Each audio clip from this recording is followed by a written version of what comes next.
Semuanya, balik lagi bareng aku, Reta Pramesti. Gimana kabarnya? Semoga dalam keadaan sehat ya.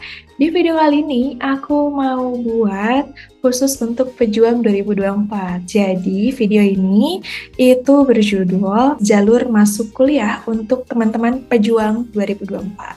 Nah, jadi sebenarnya jalur masuk kampus itu tuh nggak kayak cuma 1 sampai 2, tapi banyak banget ya. Jadi langsung aja tonton videonya sampai akhir dan jangan lupa buat bantu like, comment, share, serta subscribe channel ini biar semakin bermanfaat. Makasih. Kenapa sih kita tuh butuh untuk tahu jalur masuk kampus itu tuh apa aja?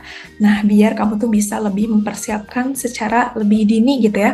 Kamu tuh sebenarnya mau masuk kemana, jalurnya apa, sistem seleksinya gimana, biar kamu nanti peluang lulusnya bisa lebih besar. Oke, jadi aku bagi ke beberapa poin ya guys ya. Yang pertama adalah jalur masuk perguruan tinggi negeri, yang kedua jalur masuk politeknik negeri, yang ketiga jalur masuk Universitas Islam Negeri, yang keempat jalur masuk PTS, dan yang kelima adalah jalur masuk kedinasan. Di beberapa poin ini nanti tuh diturunin lagi gitu ya. Oke, kita masuk ke yang pertama, yaitu jalur masuk perguruan tinggi negeri. Buat teman-teman nih yang pengen masuk ke PTN-PTN yang ada di Indonesia, misalnya kayak Unpad, UI, ITB, UGM, itu tuh jalurnya apa aja gitu ya. Jadi jalurnya itu mengikuti sama SNPMB, Seleksi Nasional Masuk Perguruan Tinggi gitu ya. Nah, itu tuh ada 3 jenis guys. Yang pertama adalah SNBP, yaitu Seleksi Nasional Berdasarkan Prestasi. Nah, sesuai dengan namanya, SNBP ini tuh menggunakan prestasi akademik, baik raport maupun sertifikat. Kak, gimana kalau misalnya sertifikatnya itu nggak ada gitu ya? Nggak apa-apa guys. Kalau misalnya kamu nanti masuk ke eligible, ke daftar rankingnya yang bisa masuk ke SNBP, itu gas aja, cobain. Nah, nanti kamu bisa pelajari juga strategi pemilihan jurusannya seperti apa. Next bakal aku bahas ya, strategi pemilihan jurusan di SNBP dan SNBT. Nah, udah aman ya, segitu ya. Pokoknya itu tuh SNBP itu berdasarkan nilai rapor dan nilai prestasi, sertifikat ya, baik akademik maupun non-akademik. Oke? Yang kedua adalah SNBT. Jadi dikenalnya adalah UTBK atau kalau dulu tuh SBMPTN. Kalau SNBP kan dulunya SNMPTN. Sekarang tuh kalau SNBT itu dulunya SBMPTN. Seleksi nasional berdasarkan tes. Nah, tes ya guys ya. Jadi basisnya itu tes. Jadi nanti teman-teman itu bakal ujian berdasarkan subtes di Permendikbudristek. Itu ada 7 poin. Itu PU, penelaran umum, PPU, pengetahuan dan pemahaman umum, terus PBM ya, pengetahuan pembacaan, terus PK, pengetahuan kuantitatif, dan sisanya literasi. Literasi Indonesia, literasi Inggris, dan penelaran matematika. Ya, jadi nanti bakal ada 7 subtes itu yang diujikan. Teman-teman nanti bisa juga pakai buku, platform belajar, ataupun yang lainnya gitu ya, biar bisa mempersiapkan lebih baik dan mendapatkan nilai yang maksimal. Oke? Yang ketiga adalah jalur mandiri. Jalur mandiri itu tergantung sama PTN-nya masing-masing, jadi tidak di bawah SNPMB. Oke? Jadi jalur mandiri itu misalnya kalau UI itu ada SIMAK UI. Kalau ITB ada SM ITB, kalau Unpad ada SMUK Unpad. Jadi untuk seleksinya juga tergantung sama kriteria penilaian PTN-nya. Misalnya ada yang ujian doang, ada yang pakai raport doang, ada yang ujian plus raport. Jadi kayak beda-beda dan kamu harus update berdasarkan web masing-masing. Oke? Nah, itu untuk jalur masuk PTN. Sekarang kita lanjut ke jalur masuk Politeknik Negeri. Itu untuk yang Politeknik Negeri itu ada namanya SNMPN dan SBMPN. Cuma karena semua tuh D3 dan D4 itu udah masuk ke SNPMB guys seleksinya, jadi itu sekaligus di SNBP dan SNBT ya. Jadi sebenarnya SNMPN dan SBMPN itu sudah nggak ada.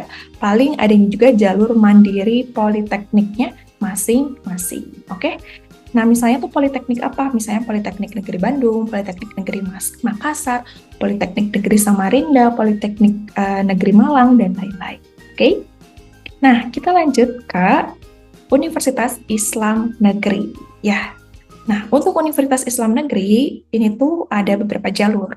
Yang pertama, itu adalah jalur raportnya Universitas Islam Negeri itu disebut SPAN PTKIN. Nah, SPAN PTKIN ini tuh biasanya sih dibukanya deket-deket sama jalur SNBP ya, Januari-Februari ya. Nanti teman-teman bisa update kalau misalnya pengen masuk ke misalnya Universitas Islam Negeri Jakarta, Universitas Islam Negeri Bandung, dan lain-lain. Oke? Selanjutnya adalah jalur mandirinya UIN, yaitu adalah UM-Petekin. Nah, di UM-Petekin ini mirip-mirip SNBT, cuma untuk subtesnya itu ditambah ada tes agamanya.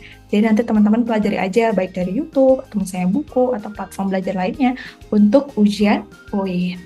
Oke, tadi kan udah seleksi masuk PTN, Politeknik, dan juga Universitas Islam Negeri, lanjut ke PTS.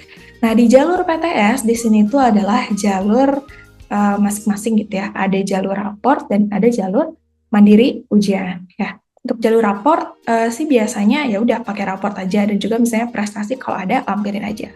Kalau untuk jalur mandiri ujian juga guys. Tapi biasanya ini kan biasanya ya teman-teman misalnya ada yang pengen ke PTN dulu nih, tapi ketika nggak diterima ke PTS itu tuh biasanya bisa lebih mudah juga masuknya. Kecuali teman-teman tuh memang udah dari awal tuh pengen ke PTS aja, silakan langsung daftar dari awal. Nggak usah ikut yang seleksi masuk negeri, karena nanti tuh biar kuotanya itu ke orang-orang yang mau aja. Oke? Nah, jadi nanti misalnya tuh PTS tuh apa aja? Misalnya ada BINUS, terus UNPAR, atau misalnya yang lainnya ya, PTS tuh bagus-bagus guys. Jadi jangan merasa underrated kalau misalnya masuk PTS. Oke? Lanjut, yang terakhir adalah masuk ke dinasan. Dinasan ini itu cuma satu jalur guys, yaitu nanti ya jalur masuk ke dinasan, itu ada SKD-nya, nanti ada ujian. Tapi selain itu juga nanti bakal ada seleksi administrasinya dulu, nanti baru ujian, terus ada tes kebugaran. Nah, contohnya itu masuk kemana? Misalnya ke STAN, Sekolah Tinggi Akuntansi Negara, atau STIN, Sekolah Tinggi Intelijen Negara, STI, Sekolah Tinggi Ilmu Statistik, terus STMKG, dan lain-lain ya. Jadi biasanya yang masuk ke kedinasan ini setelah lulusnya itu langsung ditempatkan, langsung kerja. Jadi kayak nggak perlu repot-repot apply sana-sini ya, karena nanti langsung kerja. Jadi kayak jadi CPNS langsung ya, enak banget kan? Nah, jadi silakan nih tentukan dari beberapa jalur tadi tuh, kamu tuh pengennya itu masuk ke jalur mana, mulai dari sekarang guys, baik dari kelas 12 awal atau misalnya ini ada anak kelas 10 atau 11 yang nonton, silakan tentukan dari sekarang biar kamu punya tujuan yang jelas. Oke? So, gitu aja dari aku. Kalau misalnya kamu ada saran konten lain, boleh banget kirim di kolom komentar. Thank you for watching and bye!